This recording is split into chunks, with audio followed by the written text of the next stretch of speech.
अब अगला है संविधान संशोधन। तो संविधान निर्माताओं को इस बात का एहसास था कि वे अत्यंत कठोर संविधान भावी पीढ़ियों की आकांक्षाओं को पूरा नहीं कर सकता। वे यह भी जानते थे कि संविधान एक जीवंत दस्तावेज होना चाहिए, जिसे समय की आवश्यकताओं के अनुसार आकार दिया जा सके। इसलिए संविधान निर्माताओं ने संविधान में संशोधन करने की विस्तृत प्रक्रिया प्रदान करने के लिए भाग 20 अनुच्छेद 368 को शामिल किया। अब इसकी संशोधन प्रक्रिया देख लेते हैं। तो विधेयक का प्रस्तुतिकरण। तो संसद की विशेष शक्ति। केवल संसद ही संविधान संशोधन विधेयक प्रस्तुत कर सकती है, राज्य विधानमंडल नहीं। प्रस्तुतकर्ता संसद का कोई भी सदस्य विधेयक प्रस्तुत कर सकता है, कोई पूर्व अनुमोदन की आवश्यकता नहीं है। ठीक है। फिर है संसद में विधायी प्रक्रिया। तो बहुमत। प्रत्येक सदन में विशेष बहुमत, कुल सदस्यता का बहुमत तथा उपस्थित एवं मतदान करने वालों का 2/3 बहुमत द्वारा पारित किया जाना चाहिए। संयुक्त बैठक नहीं है। प्रत्येक सदन को विधायी विधेयक को अलग अलग पारित करना होगा, संयुक्त बैठक का कोई प्रावधान नहीं है। फिर राज्य विधानमंडलों द्वारा अनुसमर्थन। यदि संघीय प्रावधानों में संशोधन किया जाना है तो विधेयक को राज्य विधानसभाओं के आधे सदस्यों द्वारा साधारण बहुमत से अनुमोदित किया जाना चाहिए। फिर राष्ट्रपति की स्वीकृति। स्वीकृति आवश्यक है। यदि आवश्यक हो तो संसद द्वारा विधेयक पारित होने और राज्यों द्वारा अनुसमर्थित होने के बाद राष्ट्रपति को स्वीकृति देनी होगी। 24वें संविधान संशोधन में अधिनियम बन जाता है तो राष्ट्रपति की स्वीकृति के बाद यह विधेयक संविधान संशोधन अधिनियम बन जाता है। ठीक है। तो ये होगी। फिर आगे चलें। संशोधन के प्रकार हैं, जैसे सिंपल मेजोरिटी होती है कुछ, तो जिसमें majority of member present and voting होती है, जिसमें सिटीजनशिप और फॉर्मेशन ऑफ न्यू स्टेट आते हैं। फिर अंडर आर्टिकल 368 में आते हैं एक तो स्पेशल मेजोरिटी और एक special majority plus half of ratification of state. ठीक है।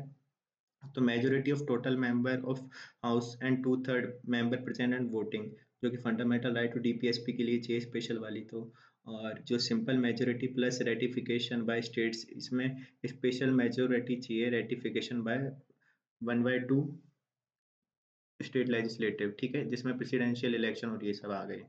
तो संशोधन के प्रकार देखें अपन।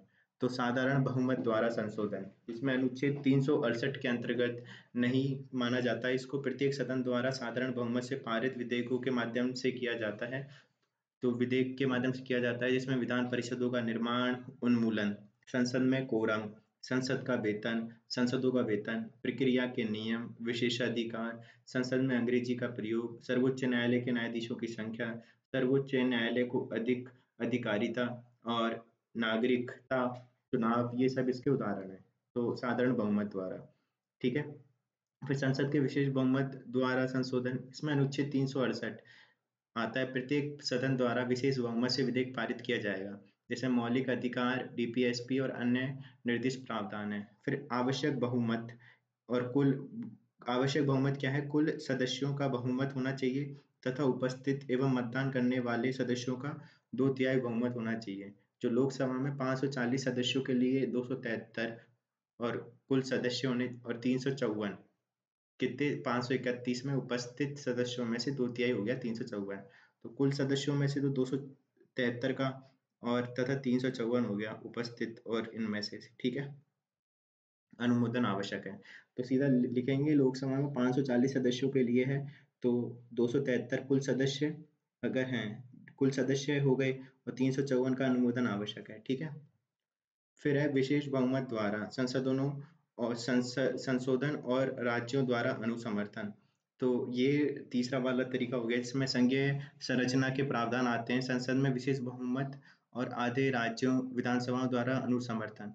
ठीक है, इसकी आवश्यकता है। तो राष्ट्रपति की चुनाव प्रक्रिया, संघ और राज्य कार्यकारी शक्तियां, विधायी कार्य वितरण, उच्च न्यायालय, सर्वोच्च न्यायालय, 7वीं अनुसूची, संसद में राज्य का प्रतिनिधित्व, अनुच्छेद 368, जीएसटी परिषद, इसके उदाहरण हो गए। तो साधारण बहुमत के उदाहरण तो हो गए विधान परिषदों का निर्माण और उन्मूलन, संसद में कोरम, संसदों का वेतन, प्रक्रिया के नियम, विशेषाधिकार, संसद में अंग्रेजी का प्रयोग, सर्वोच्च न्यायालय के न्यायाधीशों की संख्या, सर्वोच्च न्यायालय को अधिक अधिकारिता। फिर संसद के विशेष बहुमत जो आता है 368 में, उसमें मौलिक अधिकार, डीपीएसपी और अन्य निर्दिष्ट प्रावधान आ गए। और विशेष बहुमत द्वारा संशोधन और राज्य के द्वारा अनुसमर्थन, उसमें आते हैं राष्ट्रपति के चुनाव की प्रक्रिया, संघ और राज्य कार्यकारी शक्तियां, विधायी कार्य वितरण, उच्च न्यायालय, सर्वोच्च न्यायालय, 7वीं अनुसूची, संसद में राज्यों का प्रतिनिधित्व, अनुच्छेद 368 और जीएसटी परिषद। फिर है संशोधन की आवश्यकता क्या है?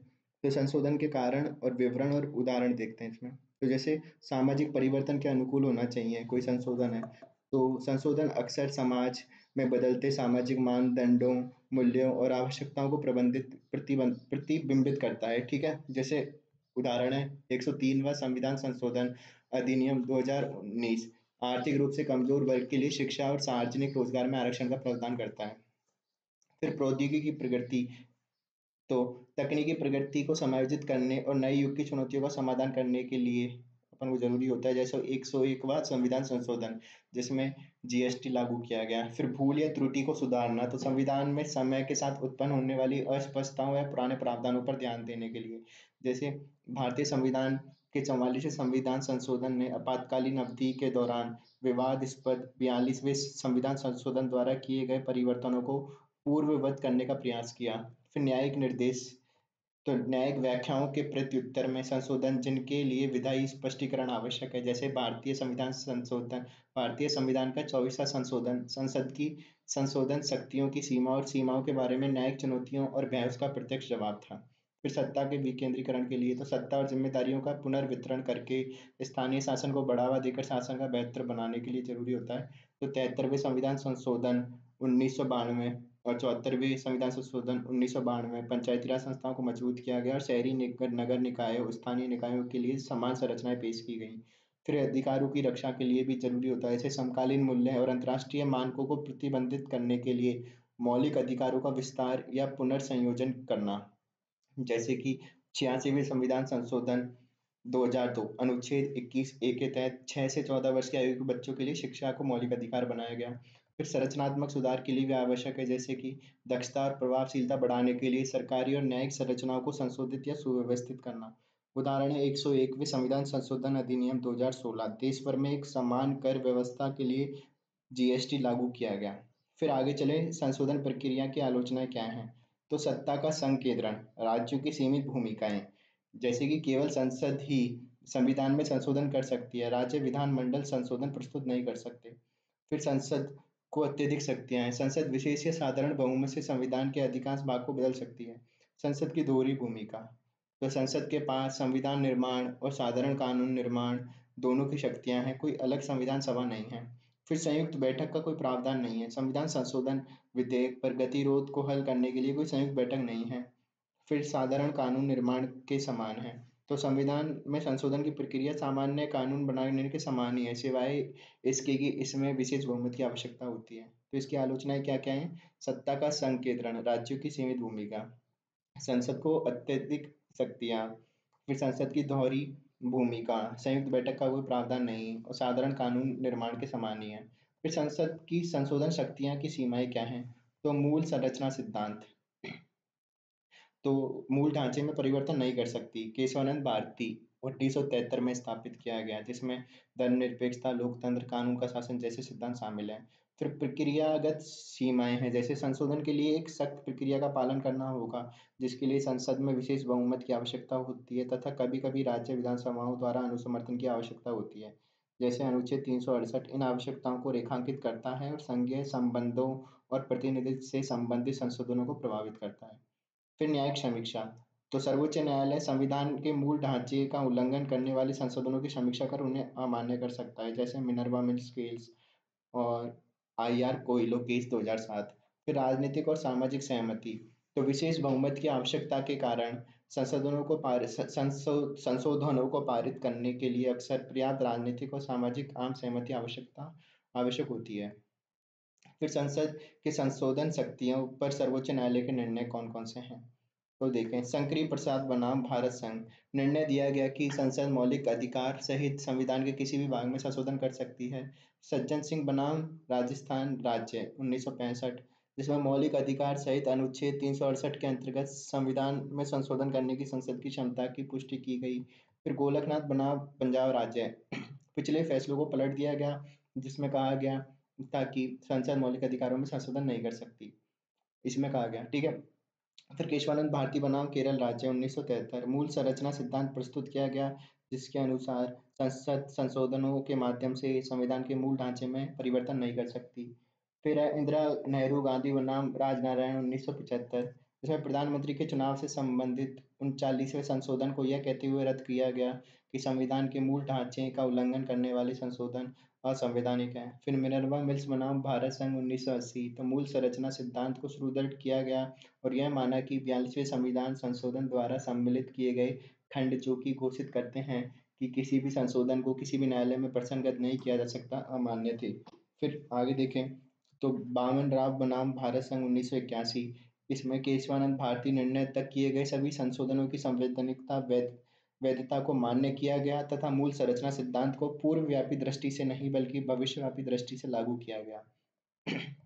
फिर IR कोइलो बनाम तमिलनाडु राज्य 2007, इसमें मूल संरचना सिद्धांत की पुनः पुष्टि की गई।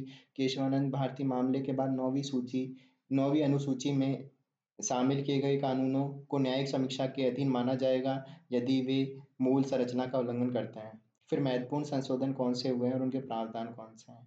तो पहला संविधान संशोधन 1951, राज्य को सामाजिक और आर्थिक रूप से पिछड़े वर्गों की उन्नति के लिए विशेष प्रावधान करने का अधिकार दिया गया। संविधान इसमें फिर संपदा आदि के अधिग्रहण से संबंधित कानूनों को बचाने का प्रावधान किया गया। भूमि सुधार और इसमें शामिल अन्य कानूनों को न्यायिक समीक्षा से बचाने के लिए 9वीं अनुसूची जोड़ी गई।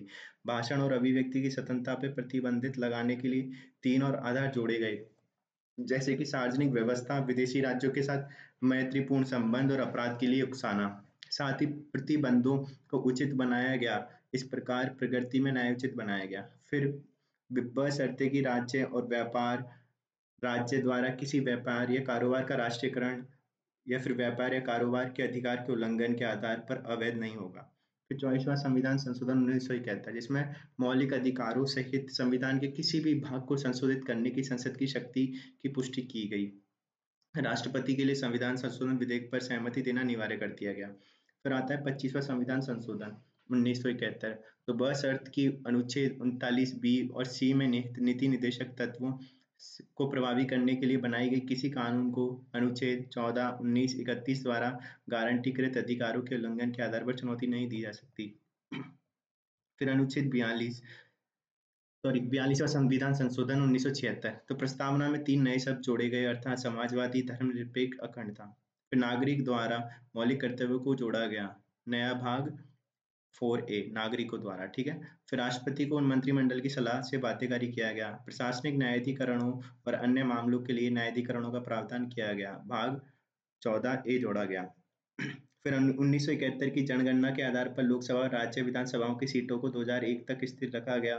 संवैधानिक संशोधनों को न्यायिक जांच से परे कर दिया गया। लोकसभा और राज्य विधानसभाओं का कार्यकाल 5 से बढ़ाकर 6 वर्ष कर दिया गया। बशर्त कि नीति निर्देशक तत्वों के क्रियान्वयन के लिए बनाए गए कानूनों को कुछ मौलिक अधिकारों के साथ उल्लंघन के आधार पर न्यायालयों द्वारा अवैध घोषित नहीं किया जा सकता। फिर 3 नए नीति निर्देशक सिद्धांत जोड़े गए, जिसमें सामान्य न्याय और निःशुल्क कानूनी सहायता, उद्योगों के प्रबंधन में श्रमिकों की भागीदारी तथा पर्यावरण, वन और वन्यजीव का संरक्षण।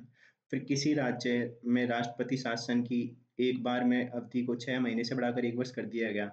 5 विषयों को राज्य सूची से समवर्ती सूची में स्थानांतरित कर दिया गया, जिसमें शिक्षा, वन, जंगली जानवर और पक्षियों का संरक्षण। तो शिक्षा, वन, जंगली जानवर, पक्षियों का संरक्षण, वजन और माप तथा न्याय प्रशासन और सर्वोच्च न्यायालय और उच्च न्यायालय को छोड़कर सभी न्यायालयों का गठन और संगठन शामिल था।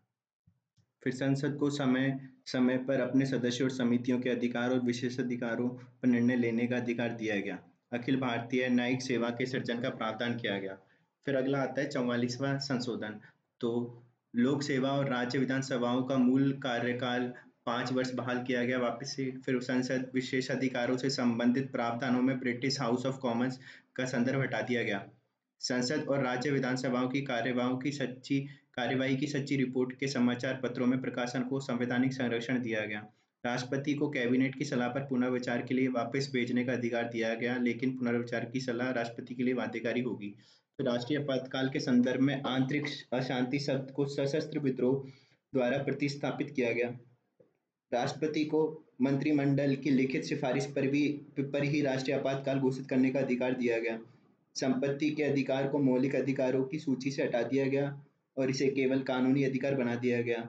फिर बशर्ते अनुच्छेद 20-21 द्वारा गारंटीकृत मौलिक अधिकारों को राष्ट्रीय काल के दौरान निलंबित नहीं किया जा सकता।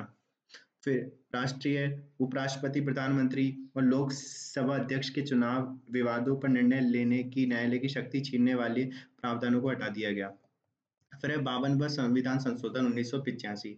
तो दल बदल के आधार पर संसद और राज्य विधानसभाओं की सदस्यों की अयोग्यता का प्रावधान किया गया तथा संबंध में विस्तृत जानकारी सहित एक नई 10वीं अनुसूची जोड़ी गई। फिर 61वां, तो मतदान की आयु वर्ष 21 से घटाकर 18 वर्ष की गई, जिससे लोकतांत्रिक भागीदारी का विस्तार हुआ। फिर 73वां, जिसमें पंचायती राज संस्थाओं को संवैधानिक दर्जा और संरक्षण प्रदान किया गया और इस उद्देश्य के लिए संशोधन में पंचायतों के नाम से एक नया भाग, 9वां भाग और पंचायतों के 29 कार्यात्मक मतों वाली एक नई 11वीं अनुसूची जोड़ी गई। फिर 74वां संविधान संशोधन, शहरी निकायों को संवैधानिक दर्जा और संरक्षण प्रदान किया गया। इस उद्देश्य के लिए संशोधन में एक नया भाग 9A जोड़ा गया, जिसे नगर पालिका कहा गया और एक नई 12वीं अनुसूची जिसमें नगर पालिकाओं के लिए 18 कार्यात्मक मत शामिल किए गए।